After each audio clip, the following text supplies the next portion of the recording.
Gracias, hermano. Muchas gracias. Hace instante Marcelo hacía referencia a una situación. Ustedes saben que este mes de septiembre que finaliza mañana, no sé qué organización mundial va determinando el mes. El octubre va a ser el octubre rosa, ¿sí?, de prevención del cáncer de mama. El noviembre azul, de prevención de las enfermedades vinculadas a la masculinidad. Tema de la próstata. Este septiembre amarillo, mes de prevención del suicidio. Nosotros tuvimos un evento desagradable, nos tocó muy de cerca. Y hace instantes, cuando salía de mi casa para llegar hasta acá, nos encontramos con un mensaje, me encuentro con un mensaje en mi celular, donde una persona que hace no mucho tiempo, alrededor de un mes, congrega con nosotros en una de las iglesias de Santo Pipó, estaba sentado al borde de la Ruta 12 y manifestaba su motivación e intención de tirarse bajo un camión. Y mientras yo venía caminando hacia la iglesia, estaba recogiendo la forma en la cual los hermanos se movilizaban y alguien decía, yo ya estoy con él. Otro decía, estoy a camino.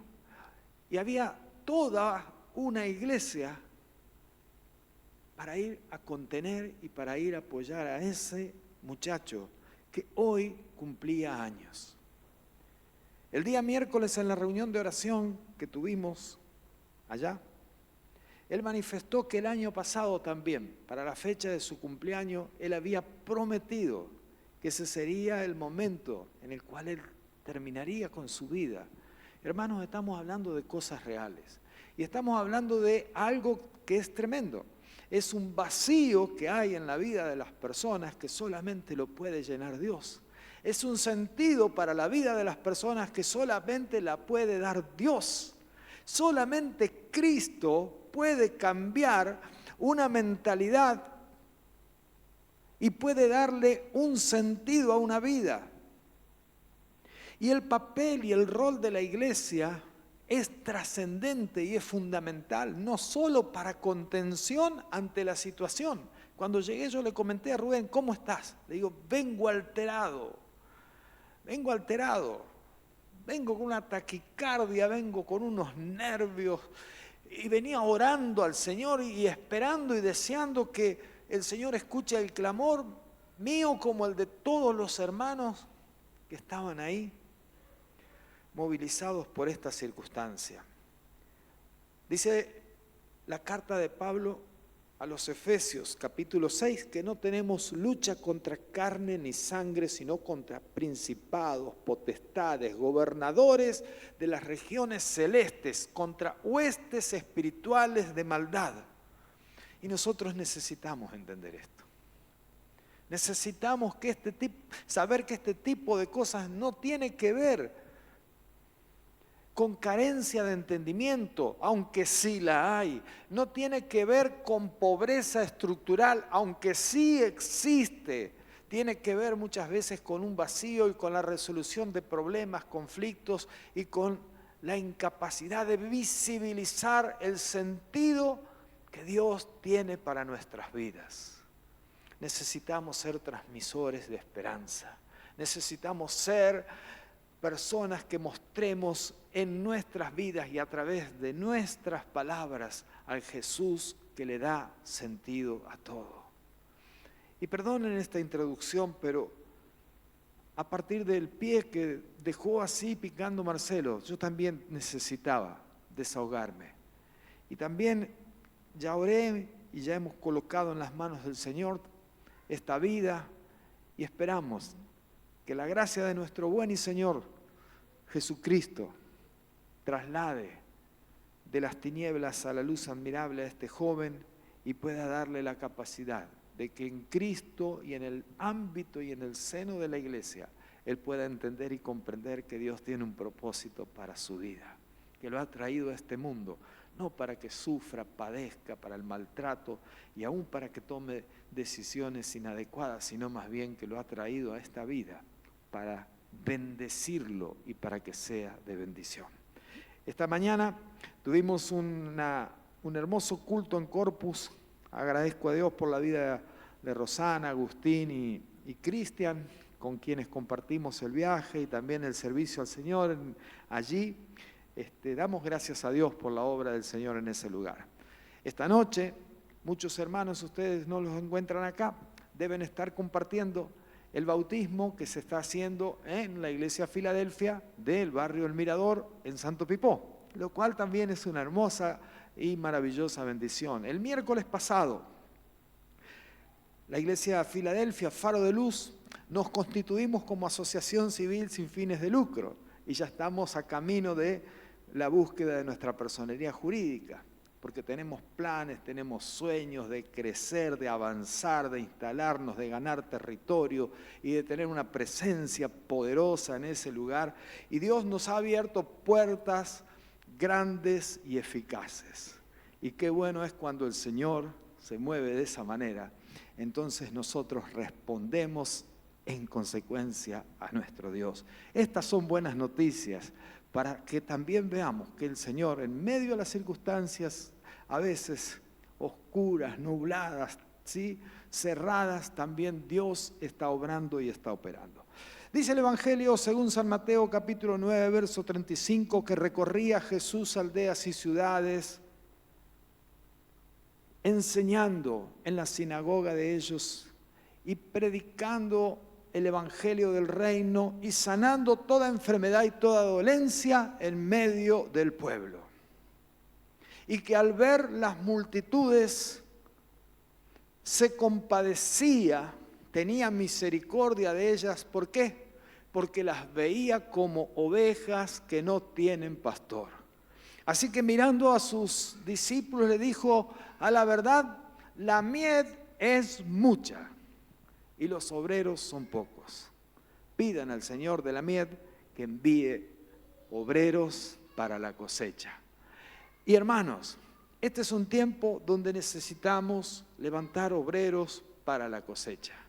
Porque Dios está haciendo cosas en medio nuestro. Estamos viendo gente correr a la iglesia en búsqueda de tener un encuentro con Jesús. En los últimos días, justamente, hemos visto familias, personas ya grandes, acercarse para buscar encontrarse con Dios y direccionar su vida hacia aquello que vale la pena y tiene sentido. Y el mensaje de esta noche tiene como título: Misericordia quiero. Misericordia quiero.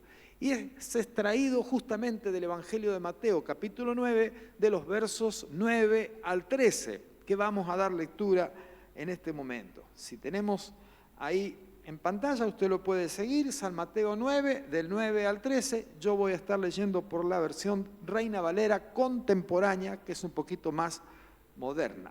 Pero la que salga, bienvenida será, es palabra de Dios. Evangelio de San Mateo, capítulo 9, verso 13. Al continuar su camino, Jesús vio a un hombre llamado Mateo que estaba sentado donde se cobraban los impuestos y le dijo: sígueme. Y Mateo se levantó y lo siguió. Estando Jesús en la casa sentado a la mesa, muchos cobradores de impuestos y pecadores que habían venido se sentaron también a la mesa con Jesús y los discípulos. Cuando los fariseos vieron esto, dijeron a los discípulos: ¿por qué come su maestro con cobradores de impuestos y pecadores? Al oír esto, Jesús les dijo: no son los sanos los que necesitan un médico, sino los enfermos. Vayan y aprendan lo que significa misericordia quiero y no sacrificio, porque no he venido a llamar a los justos al arrepentimiento, sino a los pecadores. Vayan y aprendan qué significa misericordia quiero y no sacrificio. Jesús expresa estas palabras justamente para los fariseos, que eran conocedores de la ley y eran conocedores de las Escrituras, muy, pero muy conocedores. Asimismo eran religiosos y eran muy celosos de la palabra.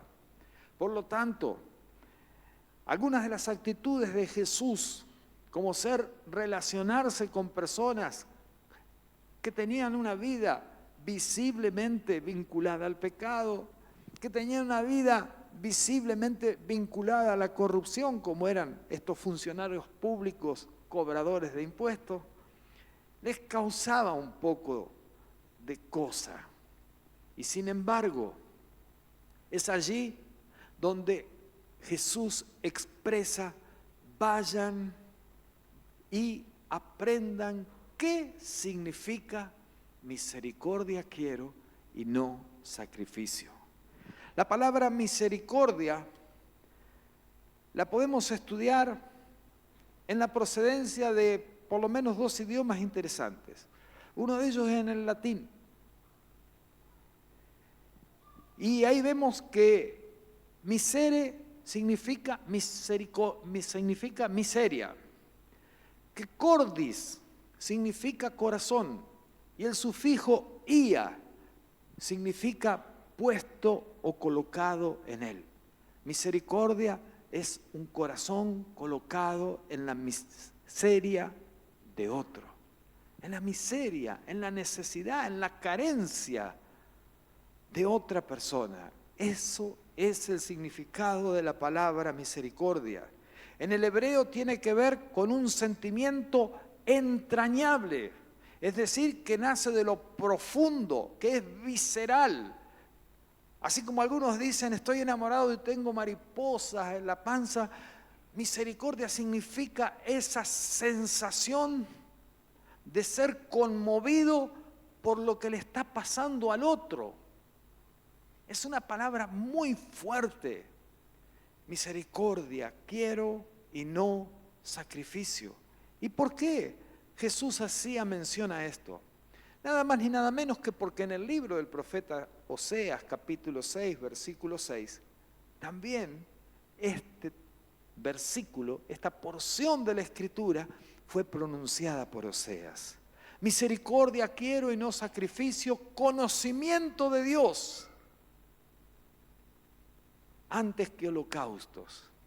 Así escribe el profeta Oseas, capítulo 6, versículo 6. Por lo tanto, Jesús, para que no tuvieran ninguna duda los fariseos de qué estaba hablando, los remite a la mismísima Escritura, es decir, a la base contextual y real de lo que él estaba hablando.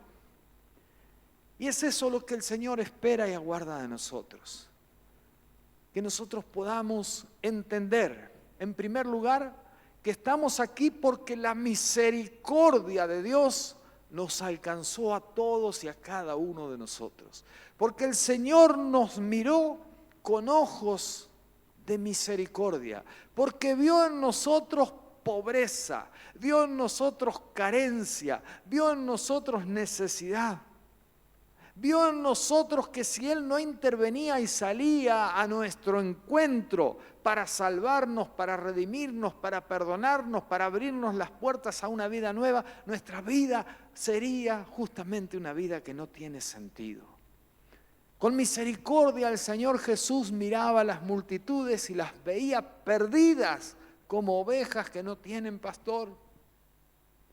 Y el Señor quiere que nosotros también, como hijos suyos, seamos personas que desarrollemos en nuestra vida misericordia. ¿Y esto qué significa?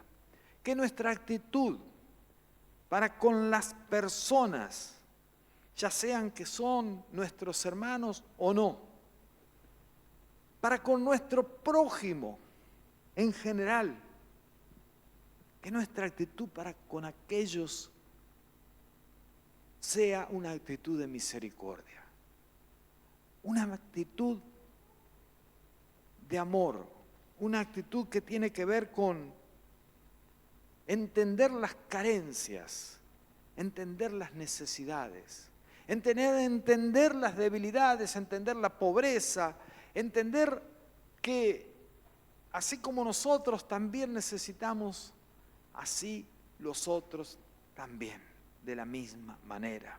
Dios espera de nosotros actos de misericordia. La misericordia es uno de los tantos atributos comunicables de Dios. Dios se manifiesta a la humanidad a través de su misericordia. El libro de Lamentaciones, capítulo 3, versos 22 y 23, dice que nuevas son sus misericordias, que se renuevan cada mañana.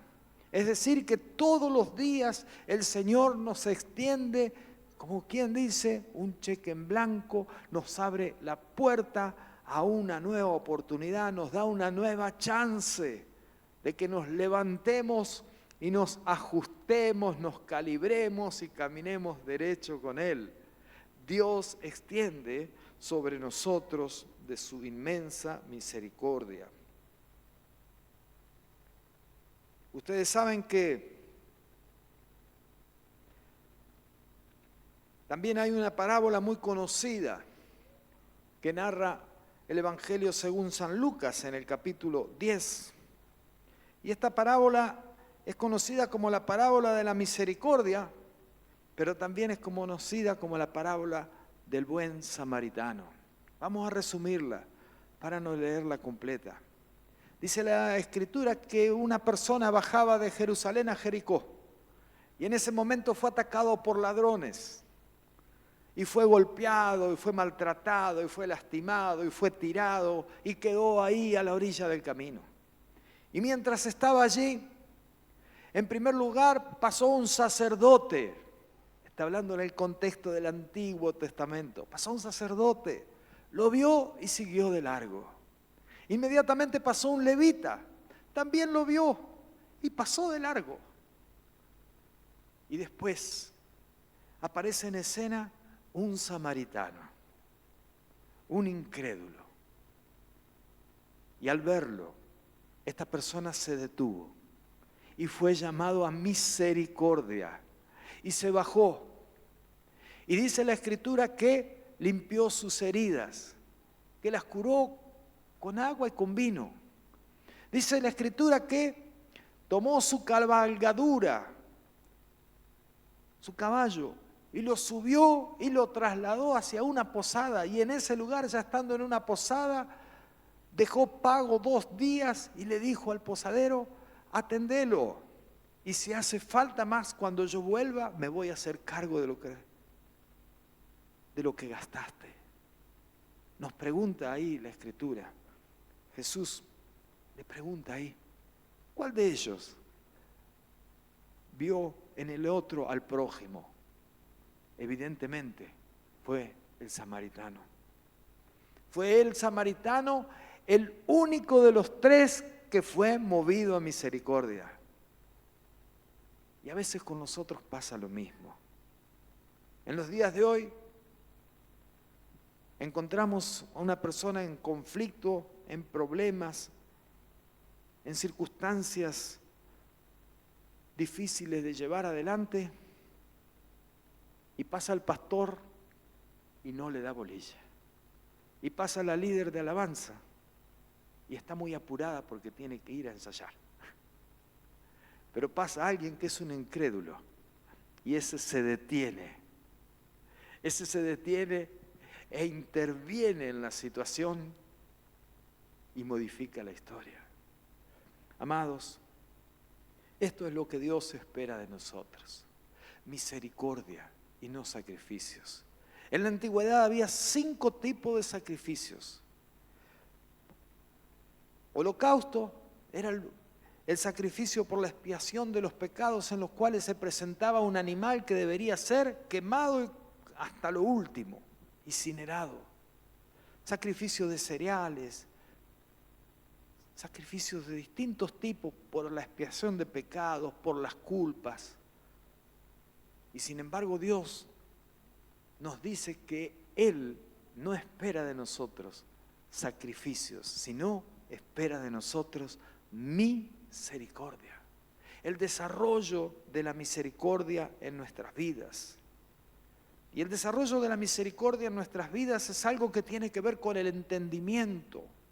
Y el entendimiento se activa cuando usted se relaciona con la palabra, cuando usted comprende lo que Dios quiere, cuando usted rompe con la indiferencia, cuando usted se da cuenta de que aquello que Dios pone al alcance de su mano y está dentro de sus condiciones sin intervenir para hacer que las cosas cambien, usted no se puede hacer el otro, no puede dejarlo de lado, no puede mirar hacia otra dirección, no puede hacer lo que hizo el sacerdote, lo que hizo el levita, tiene que hacer como hizo el samaritano, tiene que entrar en acción y jugarse para sacar a esa persona de esa condición de sufrimiento, de dolor, de tristeza, de angustia, de padecimiento. Usted tiene que intervenir para sacar a esa persona que no tiene sentido su vida, que está buscando, esa persona que se aproxima.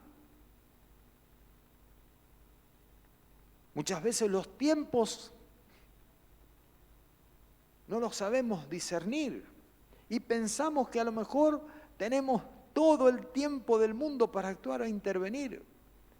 Y después llegamos a la circunstancia cuando los hechos son los indeseados. Misericordia quiero y no sacrificio, dice el Señor. Y esa misericordia tiene que ver con la transformación de un corazón. ¿Cómo está su corazón delante de Dios? Conforme esté su corazón delante de Dios, usted va a poder ser o no una persona que ejerza misericordia para con su prójimo. Su prójimo puede estar sentado aquí en esta noche.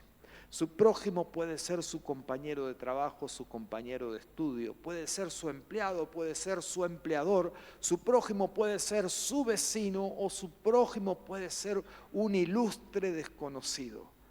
No importa quién sea, aquello que Dios le pone al alcance de su mano es con la intención de que usted intervenga. Algo tiene que hacer, algo tiene que decir, porque nosotros somos portadores de una buena noticia y somos portadores del poder de Dios que actúa no solo en nosotros, sino a través de nosotros para beneficio de los otros.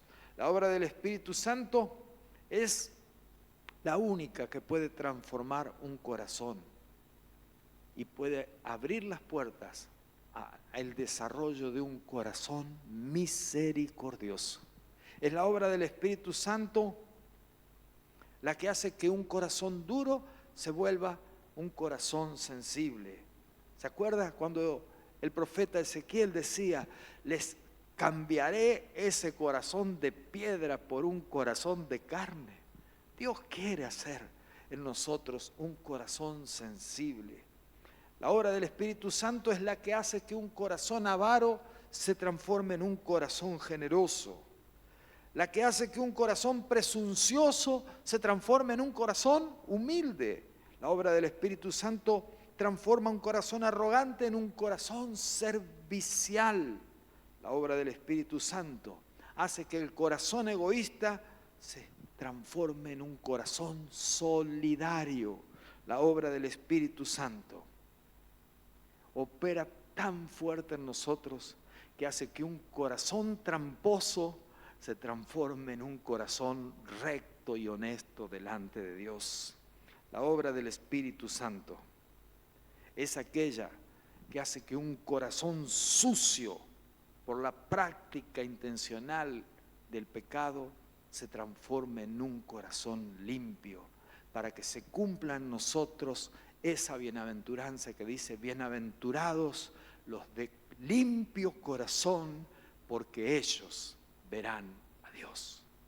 La obra del Espíritu Santo es aquella que va a realizar en nosotros todos estos cambios para que nuestro corazón sea verdaderamente un corazón con misericordia, un corazón que se compadece en la necesidad del otro, que se sensibiliza, que se activa, un corazón que se la juega. Dios espera de nosotros misericordia. Y saben que el apóstol Pedro en su primera carta como apóstol,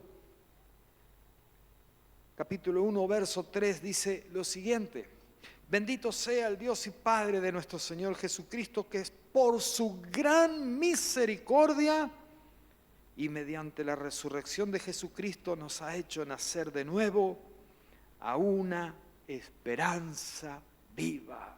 Si usted ha nacido a una esperanza viva, es por la gran misericordia de nuestro Dios y Padre. En este mismo libro, capítulo 2, versos 9 y 10, conocemos este pasaje, pero vale la pena repetirlo. Ustedes son un linaje escogido, un real sacerdocio, un pueblo comprado, adquirido por Dios, para anunciar que las obras maravillosas de aquel que nos llamó de las tinieblas y nos trasladó a la luz admirable. Antes ustedes no eran pueblo, pero ahora son pueblo. Antes no habían alcanzado misericordia, pero ahora alcanzaron misericordia.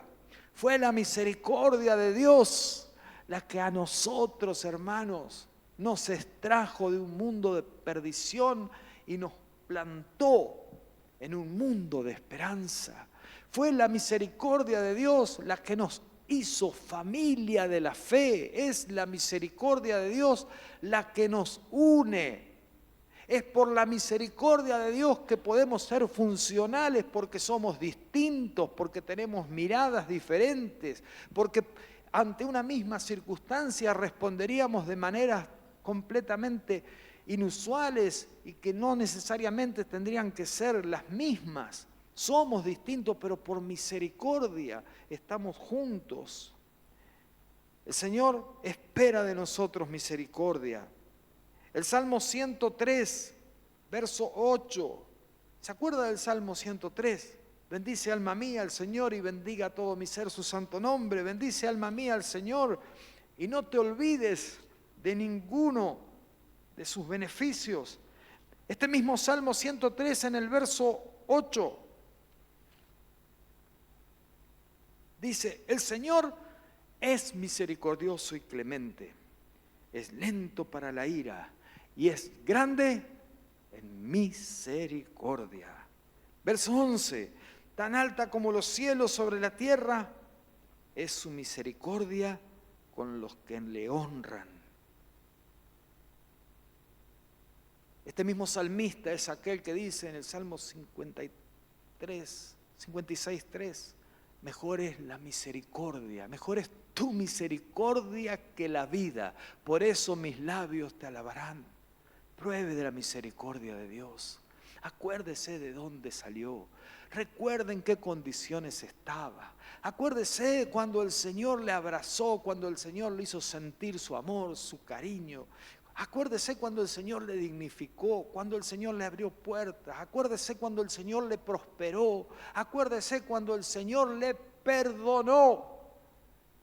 Eso tiene que ver con su misericordia. La oración sacerdotal del libro de Números, capítulo 6, verso 24, que muchos conocemos, usada por todos los sacerdotes del Antiguo Testamento. El Señor te bendiga y te guarde. El Señor haga resplandecer sobre ti su rostro y el Señor te dé de su misericordia. La misericordia de Dios formaba parte de la bendición sacerdotal. Tenga en cuenta lo importante. Misericordia quiero y no sacrificios. Dios no nos pide a nosotros que hagamos algo que está fuera de nuestro alcance, de nuestras posibilidades. Dios no está interesado en nuestros bienes ni en nuestros recursos. Dios no va a ser sorprendido por nuestros talentos, capacidades y por todas aquellas cosas que en el mundo por ahí califican para mucho, pero delante de Dios lo que califica es un corazón misericordioso. Ya quiero terminar y traer a memoria en el libro de Miqueas, capítulo 6. Dice la palabra de Dios: si tú, Israel, te preguntas, ¿con qué me presentaré ante el Señor? ¿Cómo adoraré al Dios Altísimo? ¿Debo presentarme ante Él con holocaustos, con becerros de un año? ¿Le agradará al Señor recibir millares de carneros o 10,000 litros de aceite? ¿Debo darle mi primogénito a cambio de mi rebelión? ¿Le daré el fruto de mis entrañas por los pecados que he cometido? Hombre, el Señor te ha dado a conocer lo que es bueno y lo que Él espera de ti. Y que no es otra cosa que hacer justicia. En primer lugar, sé justo. En segundo lugar, amar misericordia. Busca el ejercicio de la misericordia en tu vida. Y en tercer lugar, humillarte ante tu Dios. Eso es lo que Dios espera de nosotros. Amados, somos una iglesia que vive por la misericordia de Dios, que se sostiene y se mantiene por la misericordia de Dios, y que cosas grandes, extraordinarias y maravillosas alcanzará por la gracia y por la misericordia de Dios. Y nosotros, como hijos amados de Dios, necesitamos entender y comprender, y necesitamos practicar la misericordia. Esa misericordia debe ser practicada de padres a hijos, porque nuestros hijos se equivocan, porque son inmaduros, porque necesitan aprender. Y no nos olvidemos que nosotros fuimos hijos antes y nos equivocamos bonito y abundante. Practiquemos la misericordia sobre nuestros hijos. Hijos, tengan misericordia de sus padres. Están viviendo tiempos en los cuales nosotros estamos descontextualizados. A veces no comprendemos las realidades en las cuales ustedes se encuentran. Hacemos cosas que no se ajustan. E incluso somos grandemente ignorantes en muchísimos aspectos, los cuales les perjudican. Tengan, hijos, misericordia de nosotros. Hermanos, tengan misericordia de su hermano o de su hermana. Aprenda a perdonar aquellas cosas que esa persona hace mal, aquello que le molesta, aquello que le irrita, aquello que le causa dolor, disgusto. Aprenda a perdonar, tenga misericordia de la persona que a veces le afecta. Tenga misericordia, porque Dios tiene misericordia de nosotros. Ejerzamos la misericordia con nuestro prójimo, porque esto es agradable a Dios. Y el libro de Hebreos, capítulo 4, verso 12, acerquémonos pues con confianza del trono de la gracia para hallar gracia, oportuno socorro y misericordia, dice la palabra de Dios. Si usted necesita, acérquese con confianza ante el Señor y Él derramará sobre su vida de su misericordia. Pero por sobre todas las cosas, no se vaya esta noche de este lugar sin entender que es necesario que usted practique misericordia con su prójimo. Y en la medida en que usted lo haga, alguien también lo hará sobre su vida y será beneficiado. Practique la misericordia para poder también cumplir con eso que Jesús nos pidió. Misericordia quiero, no quiero sacrificios. Conocimiento de Dios espero antes que realización de holocaustos. Que el Señor nos ayude en este tiempo a ser esa iglesia misericordiosa, esa iglesia compasiva, esa iglesia que mira con misericordia, que opera en misericordia, que actúa en misericordia y que recibe también de parte del Señor misericordia.